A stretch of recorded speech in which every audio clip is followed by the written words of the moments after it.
Hello everyone, this is your professor once again, Professor Danny Araneta Cabulay for the course Strategic Management in Tourism. So let's start the ball rolling. This is our very first video lecture in lieu of online classes. So as you notice, the world is evolving. The tourism is bouncing back. We were crippled severely because of the pandemic for the last 2 years, but now people are beginning to travel again. In fact, I have a confession to make. March 15, noong in-announce ni President Duterte that we are going to be in a lockdown the following day, that was on national television, I'll confess to you, nagkulong po ako sa kwarto. Umiyak ako ng umiyak. Why? Sobrang lungkot, sobrang depressed ko noon. Sabi ko, what is happening to the world? Alam niyo po, ako ay nagtuturo din. So lahat ng classes were all canceled because of the lockdown. And then ako rin ay consultant ng maraming kumpanya. Lahat ng aking consultancy engagements canceled. Meron na ako mga flights for my seminars and conferences, speaking engagements for 1 whole year. May mga tickets na ako for the airplane, meron na akong hotel bookings. I'm fully booked for 1 year, in fact. But all of that, gumuho. Canceled lahat. Sabi ko, oh my God, how am I going to survive? Everything, all my sources of income are gone. Mabuti na lang, meron akong savings enough for me to survive for maybe 2 years. Meron din pala akong ipon. So I said, hindi muna ako magtatrabaho ng 4 na buwan. So March, April, May, and June, I decided not to work. Instead, I wrote books. Nagsulat ako ng mga textbooks. So my publisher was very delighted because I was able to produce a lot of books. I was able to write books. In July, nag-start na akong mag-webinar. People were clamoring. Sabi nila, Dean Cabulay, can you please, accept our invitation for a webinar? We want you to be our webinar speaker. So, July ako unang nagkaroon ng speaking engagements online. At nagtuloy-tuloy na siya. Since July 2020 up to the present, until the end of this year, I am fully booked. So sabi ko, my God, these are blessings, okay? And then 3 schools invited me to teach. The 4th school to invite me to teach is the University of Santo Tomas. And because Professor Vanji Timbang is a personal friend of mine, she's a very good friend of mine, she was the one who called me up and invited me to teach at UST. So here we are, okay? So first things first, let me orient you on the 8 sectors of the tourism industry, just in case you're not yet aware of them, but I think you're aware of all of them. This is going to be a refresher. The first sector of the industry is transportation sector. So pag sinabi natin transportation sector, this could either be land, sea, or air. Okay?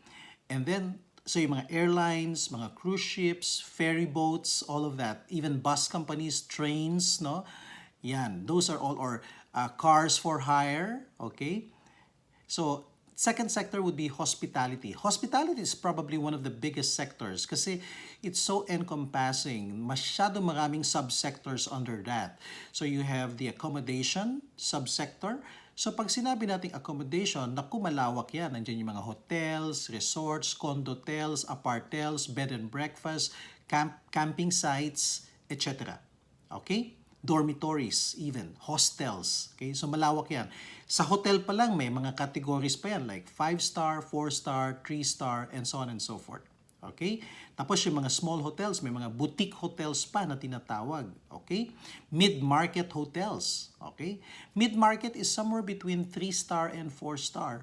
Okay? Then you have F&B outlets. Yan ay mga restaurants, bars, nightclubs, etc. So, when you talk about restaurants, may mga sub-classifications pa yan. May buffet restaurant, may coffee shop, may kiosk, snack bar, fast food, okay? Those are all restaurants, okay? Madami, fine dining, casual dining, specialty restaurants, etc., etc. And then you have entertainment outlets, no? For example, mga sing-along bars, okay? May mga stand-up comedy acts, okay? So those are entertainment outlets, okay? Basta mayroong palabas like cinemas, theater, okay? May mga nag-stage play, no? Yan. So those are all entertainment outlets.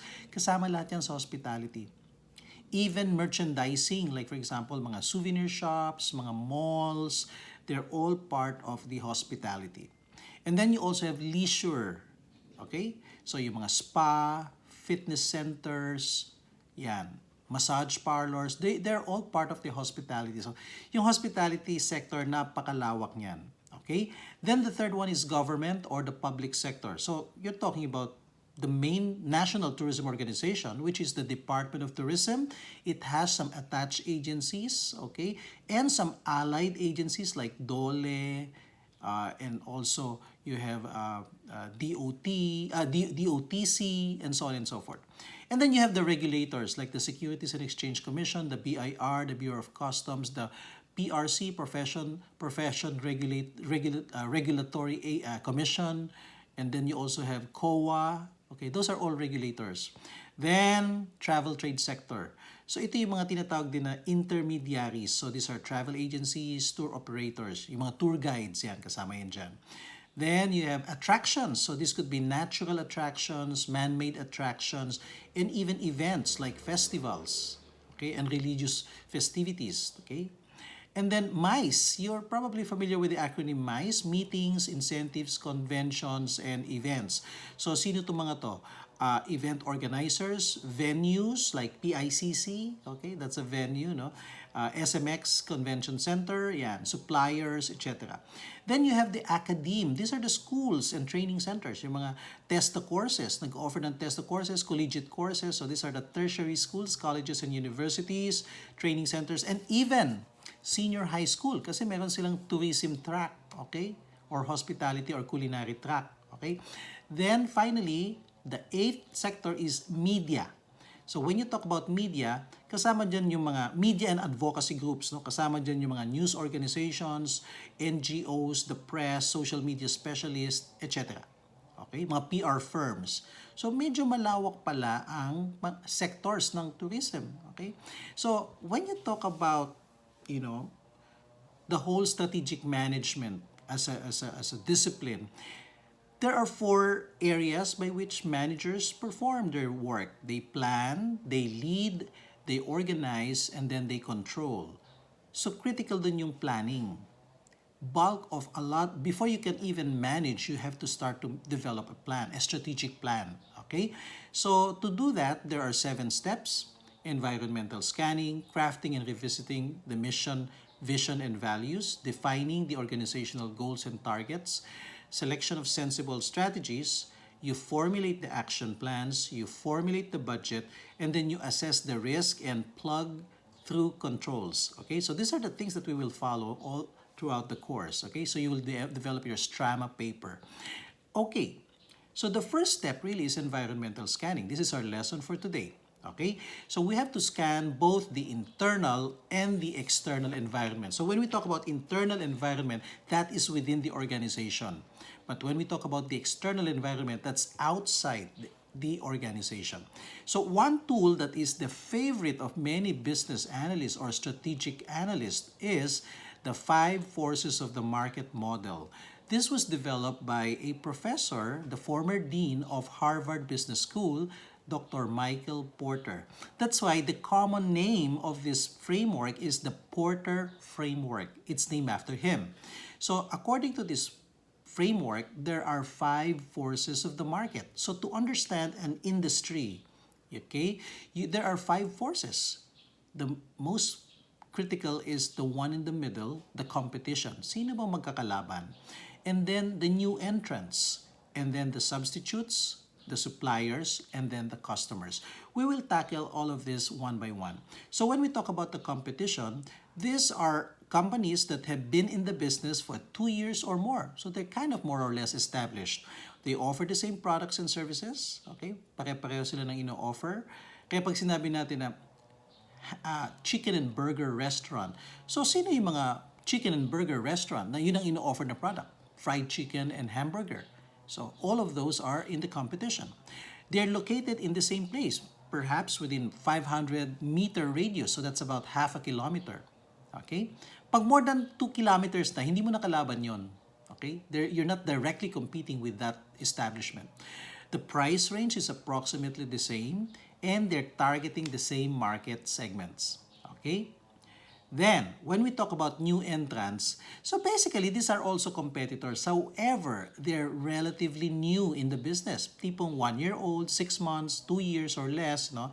So, bagito pa sila. They will become a main competitor later on when they survive the initial stages of their introduction into the market. But you have to check out if they're able to differentiate. Kasi if they're able to differentiate at mag-stand out sila, eventually they will become a threat. They will become a strong competitor. Right now, treat them as new entrant. Okay?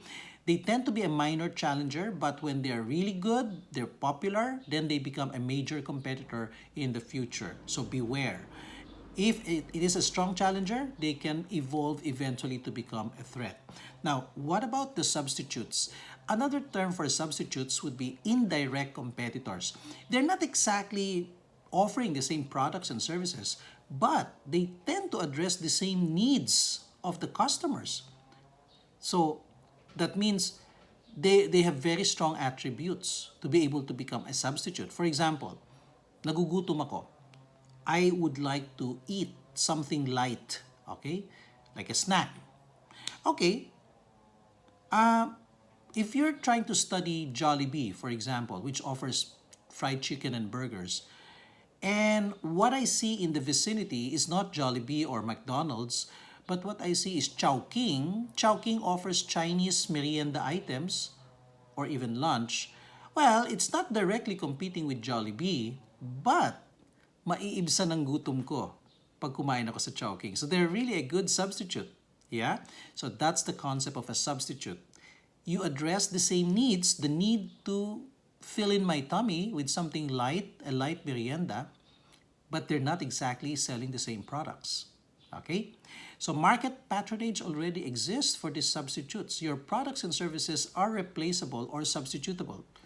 Always keep that in mind. Then you talk about suppliers. So when we talk about suppliers, these are the entities, individuals or companies that supply everything you see in a company. So if you went into a fast food restaurant, what do you see there? You see chicken. Where did they buy the chicken? From the chicken farm. The suppliers, the retailers of chicken. Maybe the buns, okay? Saan sila bumili ng mga tinapay na may sesame seeds pa on top, right? Or the veggies that they put as garnishing, like the pickles, the lettuce, the tomato, the onions. Where did they get that? The condiments, the ketchup, the mustard, the mayonnaise. Who supply them those things? Things you see in a restaurant, you see the light bulbs, you see furniture, the tables and chairs. Who supply those things? The employees. Where did they hire those employees? Maybe from agencies, okay? From placement agencies, or maybe from schools, okay? Mga nagpa-practicum, for example, or manpower agencies, okay? And then you have the kitchen equipment. Somebody supply them those things, okay? Those are imported, for example, okay? The fuel, the cooking gas, who supply them? Those things. So anything you see in a restaurant or anything you see in the company is supplied by a supplier. Okay? So that's a force. Bakit importante yun? Kasi halimbawa, ang nagsusupply lang ng kuryente sa Metro Manila ay Meralco. Wala nang iba. Do you have a choice? Wala. Pag nagtaas ng presyo ang Meralco, the energy supplier, the electricity supplier of Metro Manila, of all the fast food chains, there's nothing you can do. If they do a price increase, there's nothing you can do because you have no alternative. You have no option. Unlike chicken, magtaas ng presyo ang Magnolia chicken, maghahanap tayo ng ibang supplier. Where can we get cheaper and better quality chicken? If not Magnolia. Okay? Because you have options in that case. So very dangerous po kapag ang supplier natin ay monopolist. Meaning, siya lang ang nagsusupply. Tanging siya lang. Kasi you will become helpless. You will be a slave to price increases. Pag nagtaas ng price increase, you just bite the bullet. Okay? So, beware of monopolistic or what you call oligopolistic or cartel tendencies by suppliers. So, it's very important that we forge a good relationship and links with the suppliers. Kasi those wonderful relationships that we establish with them could result to discounts or maybe credit. No? They give us credit, or maybe they can become business partners. They can even invest into our business. Okay? So, regard your suppliers as business partners. Very important. Then, the all-important customers. The most important box in this is the customer, aside from the competition. You have to group your customers into market segments because not all customers are the same. You know that. There are what you call primary target markets. Ito talaga yung main customer mo. Bread and butter mo siya. Secondary, so without the primary customer, this could fill in the gaps. And finally, the tertiary target markets, hindi mo naman talaga siya iniisip na maging customer, pero pwede mo siyang maging customer. Okay? Prioritize according to set criteria. Sino ba ang una mong bebentahan? To whom are you selling your products primarily? Okay? You have to analyze the buying and spending patterns of your customers. Sino yung gaano sila kadalas bumili? Gaano kalaki ang budget nila every time they buy? What are their preferences? Do they want dine-in or do they want online ordering and then deliveries? Okay? So, those are modalities. So, you have to understand the psychographic profile aside from the demographic profile of the customer. Pag sinabi natin demographic profile, yan yung gender, age, and then their economic status. Okay? But when you talk about psychographic profile, you talk about their capacity to pay, their behavior, buying patterns, their likes and dislikes, okay? What are they complaining about? What are they dreaming of? What are their aspirations, etc. So yun ang psychographic, okay, profile. Then, identify the product preferences and perks that they like. Okay, so you can develop strategies, campaign strategies, no? To sell more. So for project task number 1, this is going to be your assignment. As a team, as a group, first get your project name approved. Okay? So, aaprubahan ko muna yung project ninyo bago ninyo gawin itong project task number 1. So you have to communicate with me, the team leaders only. Okay? Each group must choose their company. It has to be a tourism-oriented company. First, you have to get my approval on your company kasi baka magkaroon ng duplication. First come, first serve. Choose a big company kasi mas marami kayong makikitang website, data sa website kung malaki yung company. Kung maliit lang yung company, it's very difficult to do analysis. Okay? So, checkin ko muna yung company nyo kung merong sufficient data kayong makukuha.